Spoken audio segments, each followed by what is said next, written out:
दोस्तों, मैं net expert RL से आपके साथ हूं बादल शर्मा। आइए, आज का जो हमारा टॉपिक है वो है आरएनएफआई का जो मेजर चेंजेस जो आई है आरएनएफआई पोर्टल में, इसके बारे में मैं आज बात करने वाला हूं। सबसे पहला जो मेजर चेंजेस आया था कुछ दिन पहले कि आरएनएफआई में यदि आप रिटेलर क्रिएट करने जाते हैं, आप डिस्ट्रीब्यूटर हैं या पार्टनर हैं, आप जब रिटेलर क्रिएट करते थे तो इसमें दुकान का फोटो लगता था, शॉप की पिक, एक अंदर से एक बाहर से लगता था, जो कि आरएनएफआई कंपनी ने कुछ दिन पहले इसको बिल्कुल हटा दिया और कहा गया कि अब आपको दुकान की फोटो की जरूरत नहीं है और विदाउट दुकान की फोटो, विदाउट शॉप पिक ही हमारी आईडी क्रिएट होने लगी। लेकिन अभी आपको 2 दिन पहले ही आरएनएफआई का एक बहुत बड़ी अपडेट आई, जो सबसे बेस्ट अपडेट मुझे लगा आरएनएफआई के अंदर में। उन्होंने क्या किया है, फॉर्म को हटा दिया है, फॉर्म सिस्टम बिल्कुल ही समाप्त कर दिया है। क्योंकि देखिए, इस तरह की पहले हमें क्या होता था, फॉर्म फिलअप करके आरएनएफआई का पोर्टल पर अपलोड करना पड़ता था, जिससे कि बहुत परेशानी होता था। और मैं कहता हूं कि 90% जो रिटेलर्स हैं वो ये भी नहीं जानते थे कि इस फॉर्म को भरना कैसे है, बहुत ज़्यादा परेशानी का सामना करना पड़ता था। और खास करके लॉकडाउन के समय में, जैसे अभी लॉकडाउन चल रहा है इस समय, तो ये फॉर्म प्रिंट करना ही सबसे बड़ी मुश्किल काम था। तो आरएनएफआई कंपनी ने क्या किया, ये फॉर्म को भी हटा दिया कि अब विदाउट फॉर्म दिए आप रिटेलर आईडी को क्रिएट कर सकते हैं। और जो तीसरी चीजें हैं कि जैसे मिनी स्टेटमेंट का लिस्ट में कुछ दिन पहले सेंट्रल बैंक ऑफ इंडिया नहीं आ रहा था, अब सेंट्रल बैंक ऑफ इंडिया वो भी आने लगा है। यूको बैंक का अपडेट भी है, अब यूको बैंक का भी आप विड्रॉल कर सकते हैं। तो ये कुछ मेजर चेंजेस आया है जो आरएनएफआई कंपनी के अंदर में आया है। और सबसे जो अच्छा है वो है क्या कि अब सिर्फ आप आधार कार्ड और पैन कार्ड से ही आप रिटेलर आईडी क्रिएट कर पाएंगे बहुत ही आसानी से। तो अब बात आती है फॉर्म का ऑप्शन पर, अब हमें अपलोड क्या करना पड़ेगा।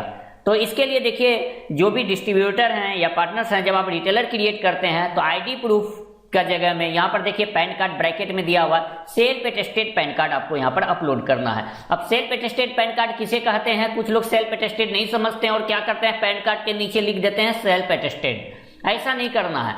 मतलब आपको जो है पैन कार्ड के नीचे आपका सेम सिग्नेचर होना चाहिए, जो आपने पैन कार्ड में सिग्नेचर करके रखा हुआ है, जो पैन कार्ड अप्लाई करने के टाइम में आपने जो सिग्नेचर किया था पैन कार्ड में, जो आपका प्रिंटेड है सिग्नेचर, वही सिग्नेचर आपका पैन कार्ड के नीचे होना चाहिए।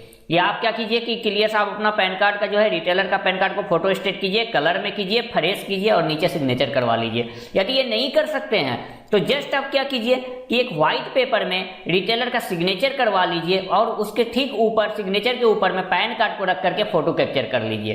फिर उसी सिग्नेचर के ऊपर में आधार कार्ड को रख करके फ्रंट साइड का फोटो कैप्चर कर लीजिए, फिर बैक साइड को रख दीजिए और मोबाइल से फोटो कैप्चर कर लीजिए। इस तरह से आप फोटो कैप्चर करके भी डेटा को आप आरएनएफआई में अपलोड कर सकते हैं, यदि आप प्रिंट नहीं निकाल सकते हैं तो आपको क्या करना है, आईडी प्रूफ की जगह में यहाँ पर self attested pan card upload करना है। एड्रेस प्रूफ में यहाँ देखिए ब्रैकेट में आधार दिया हुआ है, तो फ्रंट साइड और बैक साइड वो आधार आपको यहाँ पर अपलोड कर देना है। अब बात आती है जो मेन थिंग्स है यहाँ फॉर्म अपलोड, क्योंकि वेबसाइट अभी पूरी अपडेट नहीं हुई है, ये फॉर्म का ऑप्शन अभी आपको दिखेगा। हो सकता है आगे चल करके वेबसाइट अपडेट हो जाए और फॉर्म का ऑप्शन यहाँ से हट जाए, लेकिन अभी आपको फॉर्म अपलोड का दिख रहा है। तो फॉर्म अपलोड में आपको यहाँ पर क्या करना है, यहाँ पर आपको आधार कार्ड का ही फ्रंट साइड आपको अपलोड कर देना है। और इमेज अपलोड में यहाँ पर क्या करना है, आपको रिटेलर का पासपोर्ट साइज फोटो अपलोड करके सबमिट कर देना है। इससे क्या होगा कि आपका जो है आरएनएफआई में आपका फॉर्म प्रोसेसिंग में चले जाएगा। उसके बाद रिटेलर से आधार वेरिफिकेशन को कंप्लीट करवा लीजिएगा। आधार वेरिफिकेशन जब कंप्लीट हो जाएगा तब फिर आपको क्या करना है, उनका रिटेलर का पैन वेरिफिकेशन आपको करना पड़ेगा। जब रिटेलर आधार वेरिफिकेशन कंप्लीट कर लेगा तो आपको रिटेलर का पैन वेरिफिकेशन को कंप्लीट करना पड़ेगा। पैन नंबर डालिएगा, जैसे ये देख लीजिए जिस तरह मेरा अभी आ रहा है पैन कार्ड डिटेल्स पेंडिंग।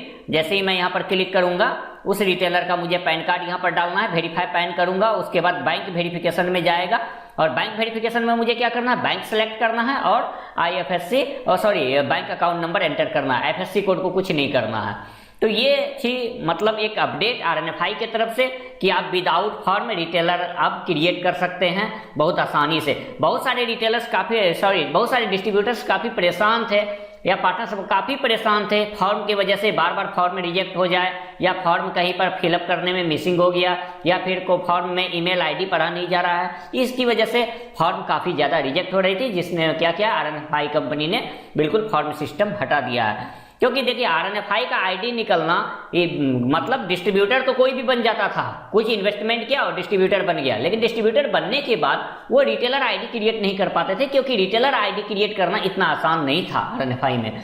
अभी बिल्कुल ही आसान हो गया। मेरे ख्याल से RNFI से आसान और किसी में भी रिटेलर आईडी क्रिएट करने का नहीं है। बहुत ही इजी प्रोसेस है। RNFI में रिटेलर आईडी अब डिस्ट्रीब्यूटर बहुत ही आसानी से क्रिएट कर सकते हैं। और जो गलतियां होती थी अब गलतियां भी नहीं होगी, क्योंकि अब हमें डॉक्यूमेंट्स मिनिमाइज हो गया है। जितना मैक्सिमाइज था अब उतना ही मिनिमाइज हो गया डॉक्यूमेंट्स, और ओनली आधार और पैन से। लेकिन हाँ दोस्तों, याद रहे आप उस रिटेलर का ही आईडी क्रिएट करें जिनका आधार कार्ड में मोबाइल नंबर लिंक्ड है। जिनका आधार कार्ड में मोबाइल नंबर लिंक नहीं है उनका मत कीजिएगा, क्योंकि उनका जो है आधार वेरिफिकेशन नहीं हो पाएगा, और आधार वेरिफिकेशन नहीं होगा तो उनका रिटेलर आईडी पेंडिंग रह जाएगा। और हमारी वीडियो देखने के लिए थैंक यू वेरी मच।